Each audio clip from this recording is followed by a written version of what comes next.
But in both cases, it probably is a defeat. Okay, thank you both very much indeed. Thank you. Now, time to hear from Kevin Spacey. Not only is he one of the most famous actors in the world, he's also almost at the end of his time as artistic director of the Old Vic. His role in the American version of House of Cards, in which he plays a ruthlessly ambitious snake making his way in American politics, is nothing like as grand as his real-life incarnation as some sort of London demigod, revered not only for his acting skills but for his devotion to British drama. Katie Razzle had the pleasure of meeting him earlier today. Be warned, though, he likes the odd Anglo-Saxonism. Here is the head of that ignoble traitor, the dangerous and unsuspected Hastings. Bring in the Warren Beatty light, the mayonnaise over the lens. It's not every day Newsnight's in the presence of Hollywood royalty. So dear, I loved the man that I must weep. It's the Queen's speech, I think, this morning. It was all a bit of a nightmare getting here, but we're here. From all a taker of suspense.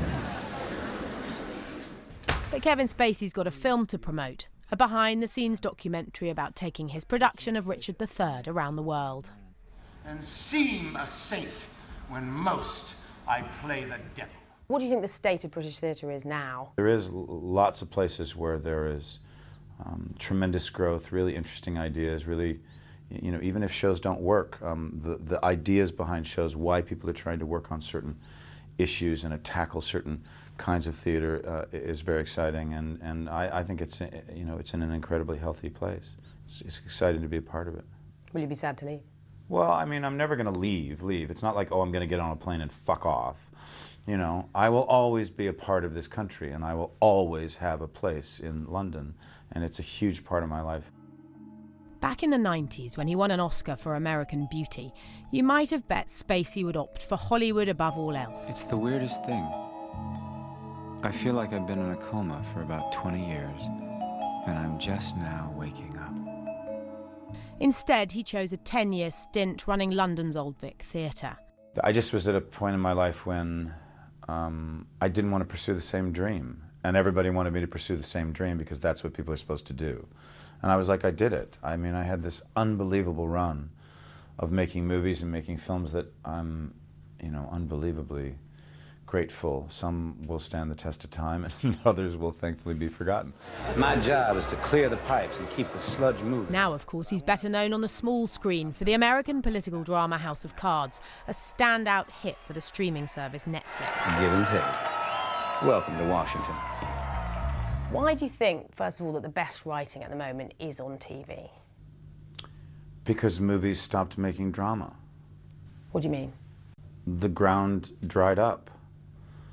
Somewhere the end of the, you know, right into the 2000s, the motion picture studios, for the most part, started to focus on tentpole movies, comic book characters, and that's what they're driven by. And real, incredible, brilliantly written, brilliantly directed, brilliantly acted character drama moved to a very fertile ground, which is television.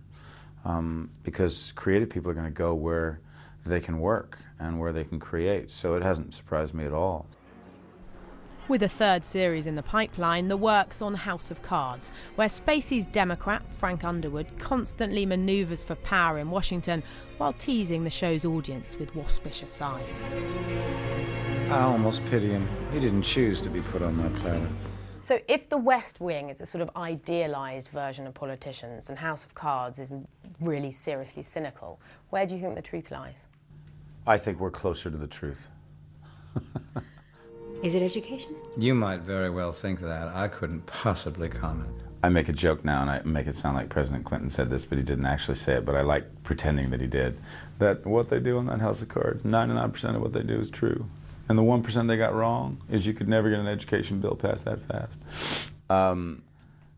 I've had politicians, you know, real politicians say to me it's cynical and it's not really like that, and I've had others say it is closer to the way it really is than you would ever like to imagine. Does that depress you?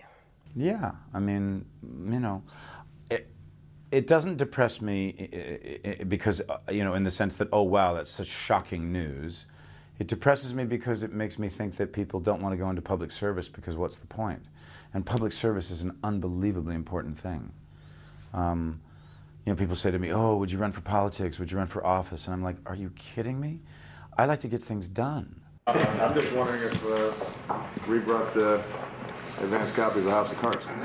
Despite the programme's cynicism about the political system, we know President Obama likes it. I wish things were that ruthlessly efficient.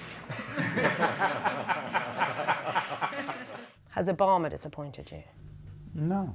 I think it's incredibly difficult to get anything done when the people who are basically in control of the House of Representatives have made a declaration that they will stop everything that you wanted to try to achieve. So, you know, you can only play ball if everyone's playing together, you know, so it doesn't surprise me. Do you think Frank Underwood would have any advice for He him? would kill a lot of them. And when you finish at the Old Vic next year, what next? Back to shoe salesman?